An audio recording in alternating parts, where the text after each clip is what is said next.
Bueno, buenas tardes. Muchas gracias a todos por venir y por la invitación.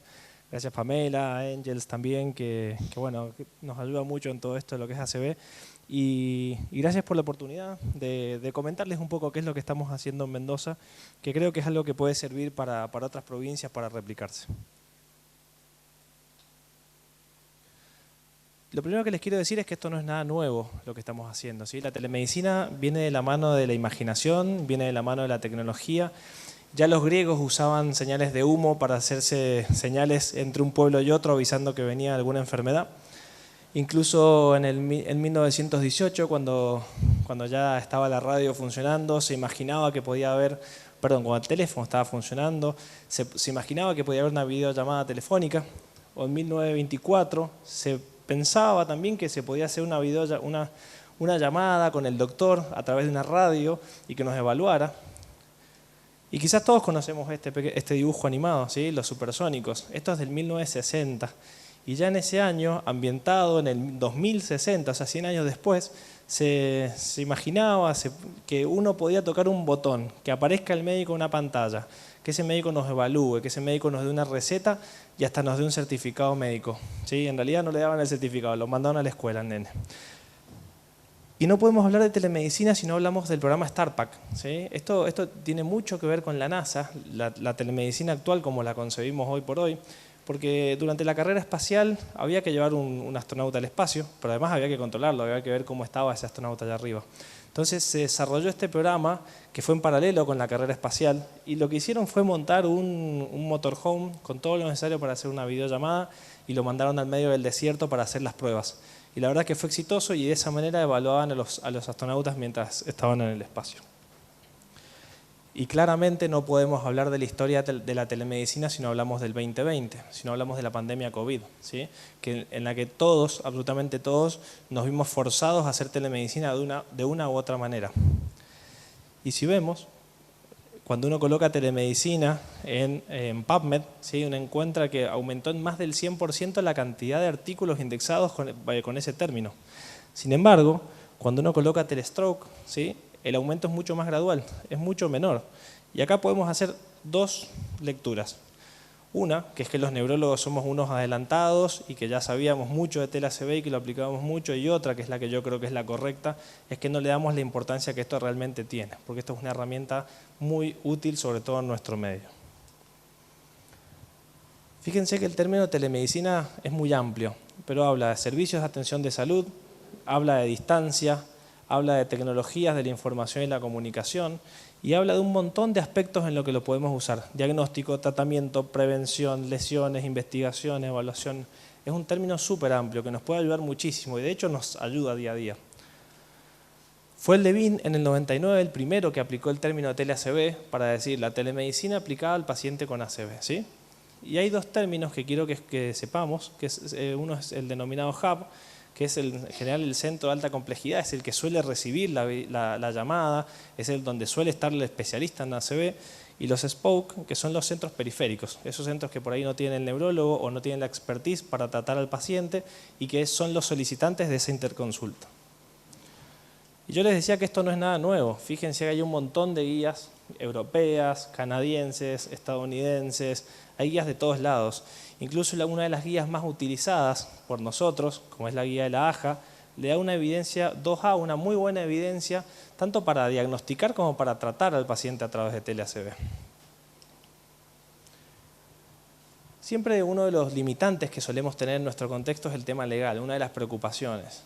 Y hay que decir que estamos muy atrasados en materia del contexto legal en el que nos movemos, pero que tampoco estamos tan mal, digamos, no es que no se pueda hacer, no es que no estemos habilitados. De hecho, hay una ley, que es la 27.553, en el artículo 2 bis, dice explícitamente que se habilita la modalidad de teleasistencia, siempre respetando y garantizando los derechos del paciente. Y esto es un punto fundamental, porque uno de los derechos del paciente es que el paciente tenga acceso a la mejor calidad de atención médica. Y probablemente la telemedicina o el TLACB es la mejor atención médica de ese paciente en el momento. Entonces, eso es muy importante tener en cuenta. Después han venido un montón de reglamentaciones, estrategias y documentos que han ido avalando y han ido generando como el cultivo para que esto vaya creciendo. Y en Mendoza hay dos reglamentaciones, una resolución ministerial que es el Plan Provincial de Telesalud, donde se enmarca esta estrategia que llevamos a cabo, y una reciente ley de transformación digital que busca generar y fomentar todo este tipo de estrategias. Y quiero resaltar un poco este documento, porque creo que a la hora de desarrollar una red de tele-ACB o una teleconsulta en general, creo que es un muy buen documento para tener en cuenta. Y voy a resaltar 5 aspectos que son importantes. Bueno, este documento, perdón, es un documento del Ministerio de Salud de la Nación, con lo cual tiene un peso bastante importante. Hay que tener un consentimiento informado, esto todo basado en esta falta de reglamentación, y hay que pensar que esto está pensado fundamentalmente para la consulta ambulatoria, por lo tanto sugieren que el consentimiento sea escrito. En un ámbito de urgencia muchas veces no perdemos el tiempo en eso, ¿sí? Pero sí un consentimiento verbal es bueno tenerlo. Tiene que haber confidencialidad, tiene que haber un registro electrónico, todo lo que nosotros hagamos tiene que estar escrito en la historia clínica electrónica y eso es lo que hace que sea buena práctica de telemedicina, ¿sí? Tiene que haber un espacio físico acorde y tienen que haber ciertos estándares de seguridad. Y fíjense que todo esto que hablamos acá es lo mismo que una consulta presencial, exactamente igual. Hay un consentimiento explícito porque el paciente nos busca, hay confidencialidad porque nosotros estamos solos con el paciente y tenemos un secreto médico, hay un registro que a veces es electrónico, a veces en papel, pero hay un registro de toda nuestra actividad y hay un espacio físico acorde que en este caso será la guardia, ¿sí? Pero hay que pensar que la telemedicina o tele-ACB tiene que ser análogo a una consulta presencial para hacerlo de buena calidad. Y a la hora de pensar en cómo armar nuestra red de tele-ACB, tenemos un montón de cosas a pensar, ¿sí?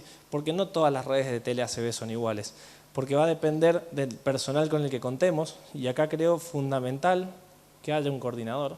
Piensen lo difícil que ha sido para ustedes coordinar su propia institución, piensen lo difícil que es coordinar varias instituciones. Entonces tiene que haber un coordinador que logre gestionar todas esas voluntades.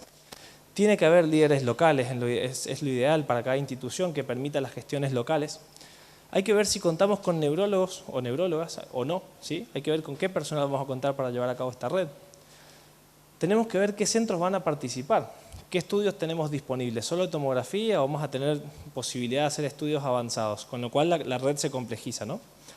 ¿Qué capacidad de tratamiento? ¿Solo trombólisis? Además hay trombectomía. Hay que pensar en la geografía del lugar donde vamos a trabajar y a veces no solo es estar cerca, ¿sí? Porque estar cerca a veces es estar lejos. Puede quedar a 100 kilómetros de distancia pero tener 4 horas de viaje, por ejemplo, que es lo que nos pasa en algunos centros de nuestra provincia. Y hay que pensar si va a participar el prehospitalario también. Hay aspectos administrativos muy importantes, como la historia clínica, tiene que haber registro, lo que nosotros escribamos tiene que poder verse desde el otro lado y viceversa. Hay que tener permisos especiales en ocasiones para entrar al PACS de imágenes para poder hacer una buena evaluación. Y acá claro que el video de WhatsApp es lo que más se usa, pero no es lo ideal, se pierde mucho. Hay que ver el contexto legal y qué tipo de red va a ser, quién va a ser el financiador, público, privado, va a haber una interacción entre ambos. Y acá es un poco lo que hablábamos recién, de esto de cómo se financia, quién paga, ¿sí? ¿Vale lo mismo en el público, vale lo mismo en el privado? Y acá es donde hay que hacer esos acuerdos para tratar de mejorar el acceso de los pacientes, para federalizar el acceso y dar equidad. Y hay que pensar en esto también, ¿qué tipo de comunicación queremos hacer? Hay redes que son por teléfono, ¿sí? Asistencia telefónica, que es lo que más suele pasar acá en Córdoba, creo. Y hay redes que se puede hacer por videollamada, que es lo que nosotros utilizamos. Y un poco en base a todo esto vamos a tener en cuenta cómo armar nuestro sistema. ¿Sí? Lo más clásico es el sistema Hub and Spoke, donde existe un hospital, lo que es el hospital de referencia, y donde se reciben las llamadas y el paciente puede ser derivado o no, dependiendo de la complejidad de ese centro y la complejidad del caso. Existen redes que son hubless, o sea que no hay hub, ¿sí? Donde hay un servicio externo que lo único que hace es recibir la llamada, hacer la videollamada y gestionar ese paciente si se trata en un centro de baja complejidad o si se deriva, pero que el neurólogo no tiene relación directa con esos dos. Y hay otras redes que pueden ser con múltiples hubs, por ejemplo, si hay 4 o 5 hospitales con capacidad de tratamiento y en cada uno de esos hospitales hay 1 o 2 neurólogos, se pueden organizar para que uno de esos neurólogos haga guardia cada día, por ejemplo, ¿sí? Y asista por telemedicina a los demás. Eso depende mucho de los recursos con los que contemos. Nosotros en nuestra provincia nos encontramos con un déficit enorme en la atención de neurología. 13% de las consultas son neurológicas, 47% de las discapacidades por causa neurológica y teníamos un solo hospital con guardia activa de neurología. No entraba en ninguna cabeza. Entonces vimos ese déficit y fue ahí que nos planteamos tratar de resolver esto. Pero fuimos a ver cuántos hospitales teníamos, encontramos 22 y encontramos que solo 2 realizaban tratamiento trombolítico, y estoy hablando del 2020. Ambos hospitales se encontraban en la ciudad de Mendoza, por lo cual casi la mitad de la población no tenía acceso, ni tuviera OSDE, ni tuviera ninguna prepaga, lo que sea, el paciente no tenía acceso a los mejores cuidados de ACV. Hicimos una estimación de cuántos ACV por año podían llegar a haber en cada uno de esos hospitales, utilizando algunos de los trabajos que se comentaron recién, y nos decidimos por Malargüe, el más chiquito de todos, que se encuentra a 350 kilómetros de la ciudad de Mendoza, un hospital que tiene tomógrafo, que tiene terapia intensiva, pero que no realizaba el tratamiento y paradójicamente tenían trombolítico comprado, lo tenían y se les estaba por vencer cuando arrancamos. Y empezamos en Malargüe por una cuestión quizás logística, también un poco de suerte porque teníamos contactos con los directivos y eso nos facilitó mucho, porque acá la voluntad política es fundamental para poder llevar a cabo todo esto. Y pensando en 29 ACV por año, estimamos que iban a haber 7, 8 trombólisis por año y realmente terminaron siendo 11 en un año y fue realmente bueno. Diseñamos nuestro proyecto, un plan de implementación, un plan de sustentabilidad y esto es fundamental, porque las ideas son muy buenas, pero si no se sustenta en el tiempo no sirve de nada. Y luego un plan de escalabilidad para tratar de llegar a más hospitales y tratar de abarcar toda la red pública de la provincia y eventualmente parte de la privada. Desarrollamos un sistema que está disponible 24/7, que nos permite a través de una videollamada sincrónica, nos permite evaluar al paciente, interrogarlo, interactuar con el equipo de salud que esté en la guardia, hacer un buen examen físico, interpretar las imágenes, seleccionar el tratamiento en conjunto con el médico del hospital periférico y respetando la seguridad del paciente y del equipo de salud, ¿sí? Entendiendo que una videollamada es la mejor forma de poder asistir a esa persona y además haciéndolo de una forma formal, con plataformas formales del ministerio y siempre escribiendo en historia clínica, con lo cual nos deja mucha más seguridad y tranquilidad a la hora de actuar. Y siempre pensando en la educación, se han capacitado un montón de personas en investigación a través de la generación de una base de datos que no había en Mendoza y hoy tenemos números de 3 hospitales, lo cual es bastante importante. Se diseñó el proyecto, se presentó en un concurso que se llama Transformar Salud, donde ganamos una mención. A partir de ahí el ministerio tomó el proyecto como propio y se empezó a gestionar a través del ministerio. Se desarrollaron los puestos de teleneurología en el Hospital Lago Mayor, que es donde está la UTAC, la unidad de tele-ACV central, y la unidad periférica, que es en el Hospital de Malargüe. Se seleccionaron las plataformas, se desarrolló material de apoyo, manuales de usuario, videos tutoriales, ¿sí? Se realizaron capacitaciones donde Angels tuvo un rol muy importante, hay que pensar que el coordinador de la red de la ACV soy yo y prácticamente soy el único empleado que se encarga de la parte de capacitaciones, entonces Angels nos ayudó muchísimo en ese sentido. Y finalmente el 25 de agosto del año pasado se puso en marcha, después de un plan de capacitaciones de 5 meses. Por cada centro que adherimos a la red se realiza un relevamiento inicial donde evaluamos el hospital, la infraestructura, qué personal tiene. Se trata de detectar algún líder local que facilite las capacitaciones, registro de datos. Se desarrollan protocolos. En realidad hay un protocolo base y se amolda a esa institución. Igual que el manual de usuario, hay un manual de usuario básico que se amolda a cada institución de las que participan. Se hacen capacitaciones para manejo de ACV y luego por tele-ACV, y esto es un punto importante, nosotros no queremos tratar a todos los pacientes con ACV porque entendemos de que no siempre es necesario y a veces la teleconsulta puede demorar un poco. Entonces, cuando ya el centro se encuentre capacitado y tenga los conocimientos necesarios, pueden hacer una trombólisis sin tener la asistencia de un neurólogo y eso es un poco la idea. Al principio los acompañamos, los ayudamos, les enseñamos y luego que a medida que vayan aprendiendo que se vayan soltando un poco. Y acá es importante que todo el personal recibe capacitaciones y fueron más importantes las capacitaciones de la central de tele-ACV porque es fácil hacer, o sea, fácil. Nos entrenamos mucho para tratar pacientes con ACV en la residencia, como neurólogos, pero es distinto hacerlo por tele-ACV, digamos. Entonces, hubieron muchas capacitaciones hacia nosotros, uso de plataformas y todo eso, y también en el hospital periférico. Y finalmente se hacen simulaciones. Y quiero contarles un poco sobre esta herramienta, que creo que es una herramienta que es de lo mejor de salud pública que ha habido en el último tiempo. Se llama Historia de Salud Integrada y es una herramienta que la diseñó el Ministerio de Salud de la Nación. Y en la provincia de Mendoza está en plena implementación en todos los hospitales públicos. Con lo cual, una persona que se atendía en 15 instituciones distintas, tenía 15 historias clínicas distintas, hoy por hoy estamos en proceso de que eso cambie y que tengamos una sola historia clínica electrónica y que del hospital o centro de salud al que asistamos tengamos una sola y todos puedan acceder a la información. Con lo cual va a ser muy importante y es lo que estamos usando en nuestra red. ¿Podemos pasar el video? Les voy a mostrar una pequeña simulación un video de una pequeña simulación para que entiendan más o menos cómo es el proceso.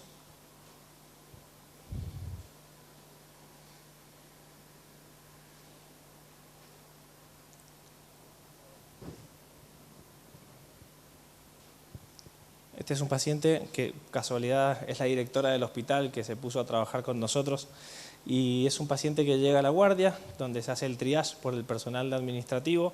El paciente pasó derechito al shock room tan rápido y fue que no alcanzamos a filmar al principio, nos agarró por sorpresa hasta nosotros. En la guardia fue evaluado por el médico, por la enfermera y se detectó una ACV. Se hizo el llamado telefónico al neurólogo que está en el hospital Lago Mayores. Él tiene un teléfono en su bolsillo en todo momento y puede ser encontrado en cualquier lugar del hospital que esté. Inmediatamente se hace un pequeño triage telefónico, el paciente se hace la tomografía y desde la tomografía va volando a la terapia intensiva. Una vez que ingresa a la terapia intensiva, se establece la teleconsulta. Entonces se hace una videollamada, fíjese, con material bastante básico, ¿sí? Pero suficiente para tener una videollamada de calidad. Y se interroga al paciente, se interroga al equipo de salud del hospital periférico, se hace el NIH, está validado para hacerse por telemedicina incluso, o sea que tenemos esta evidencia científica en ese sentido. Se evalúa la tomografía, se hace un checklist, todo lo que hacemos está protocolizado y vamos marcando un checklist que tenemos en nuestra computadora mientras hablamos al paciente y se toma una decisión conjunta, ¿sí? En la simulación, el tiempo puerta aguja fue 36 minutos. En la vida real, que fue un día después de la inauguración, el 25 de agosto, 26 de agosto inauguramos, estaba yo de guardia por suerte, más una cuestión de gusto más que otra cosa, y el tiempo puerta aguja que hicimos en la vida real fue 34 minutos, ¿sí? O sea que realmente tantos meses de capacitación y tanto trabajo dio frutos.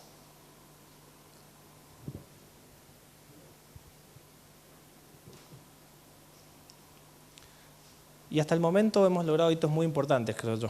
Se creó la UTAC, la Unidad de Tele-ACV Central, en el Hospital Lago Mayores. Se estableció el staff de teleneurología con 8 neurólogos y 8 médicos residentes que además se están formando en teleneurología, lo cual es sumamente importante. Se han adherido en total 3 hospitales, ¿sí? El Hospital de Malargüe, Hospital de Enfermeros Argentinos de Alvear, ambos a 350 kilómetros. Hay que pensar que el Hospital de Malargüe en el invierno queda aislado, ¿sí? La única ruta que lo conectaba con el Hospital de San Rafael, que es el otro centro que empezó a trombolizar en este tiempo, quedaba aislado. Son 2 horas de distancia, pero si nieva no pueden pasar, o sea que es única y su mejor oportunidad. Y el último en adherirse fue el Hospital Scarabelli, que nos representa un objetivo y un desafío mayor porque se encuentra solo 1 hora de distancia de Mendoza, con lo cual abre la ventana de trombectomía, pero es algo donde todavía no hemos podido avanzar. En el transcurso también se empezó a trabajar el Hospital Shestakov de San Rafael, pero ese no forma parte de la red de tele-ACV. El total de personas que están bajo el área de influencia de estos hospitales es de 220.000. O sea, el 10% de la población se encuentra en estos 3 hospitales, lo cual es muchísimo. Se desarrolló el protocolo, el material de apoyo, se capacitaron a más de 200 personas, que es casi la totalidad de personas que tienen que ver con un paciente con ACV agudo en esos hospitales, desde el camillero hasta el médico de terapia intensiva. Y se creó la base de datos de ACV, que es uno de los puntos más flojos que tenemos, cuesta mucho recabar datos. Hasta el momento han habido 23 teleconsultas, de las cuales 11 terminaron en trombólisis y 2 fueron guiadas o sea, en total han sido 13, 11 por videollamada y 2 por consulta telefónica, que fue previo al inicio a la puesta en marcha, pero que fueron exitosas. El tiempo puerta aguja que estamos manejando es de 90 minutos, teniendo en cuenta que una de las trombólisis, la última que se hizo bajo muchas inclemencias climáticas. Si alguno ha estado por Mendoza sabe lo que es el viento sonda. ráfagas de 150 kilómetros por hora, cortaron luz, no había tomógrafo, no había videollamada, no había internet, y eso llevó a que el puerta aguja esa fuera de 3 horas, y bueno, eso nos complicó un poco los tiempos.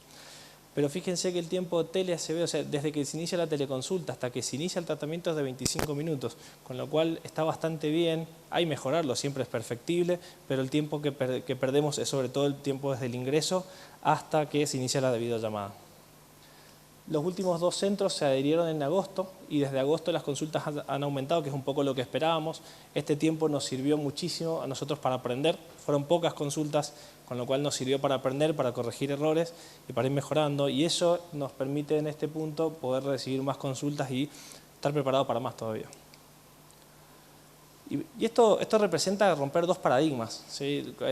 Los que han desarrollado unidades de ACV saben lo difícil que es a veces meter el concepto de que el ACV pasó a ser una emergencia a tiempo dependiente, un poco lo que hablaban recién, de código amarillo a código rojo, ¿sí? A veces hay lugares hasta que lo toman como un código verde al ACV, es terrible. Pero un poco es cambiar ese paradigma, y segundo es cambiar el paradigma de que la telemedicina es una herramienta que llegó para quedarse y que la necesitamos para poder brindar atención de mejor calidad y para tratar a más pacientes y tratarlos mejor. Por eso nosotros la resistencia al cambio no lo usamos como una herramienta, como una barrera, sino que la vimos como una oportunidad, porque nos permitió mucho mejorar nuestro proyecto, hacerlo un poco más robusto, escuchando lo que opinaban, sobre todo los neurólogos que van a participar de la red.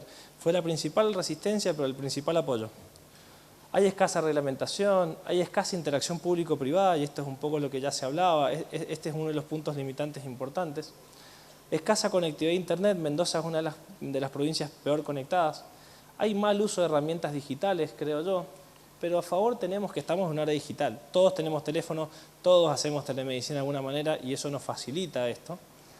Hay mucha evidencia y experiencia, no tanto en Argentina, sino a nivel mundial. Hay herramientas disponibles de las que queramos. Hay hasta una herramienta que se llama Join, que algo hablaron más temprano, que es una herramienta excelente. Tenemos todo tipo de herramientas para poder hacerlo. Es un costo bajísimo, sobre todo para un Estado. Hay que pensar que el Estado de Mendoza está pagando 8 neurólogos más un coordinador y con eso está asistiendo a 4 hospitales. Al Hospital Lago Mayor, donde estamos nosotros de forma presencial, y 3 hospitales más. O sea que el costo es bajísimo en relación al beneficio que se obtiene. Y hay un entorno favorable en todo sentido que hay que aprovecharlo para implementar esto. Para cerrar, creo que el tele-ACV es la herramienta ideal para nuestra realidad, ¿sí? No podemos dejar pasar más tiempo, es la mejor forma que tenemos pocos neurólogos, están siempre concentrados en los lugares más poblados, dejando fuera muchísimas personas de tener una buena evaluación y un buen tratamiento. Nos permite brindar equidad y nos permite optimizar recursos. Hay que tener en cuenta que no hay una sola forma de hacer tele-ACV, hay muchas formas de organizar nuestra red, pero que nosotros tenemos que ver con qué contamos para poder organizarla y que requiere personal capacitado y sobre todo apoyo institucional. Acá el personal capacitado ya lo tienen, hay apoyo institucional, entonces hay que aprovechar el envión para lograr este cambio, creo, y realmente van a haber muchísimos beneficios. Bueno, muchas gracias.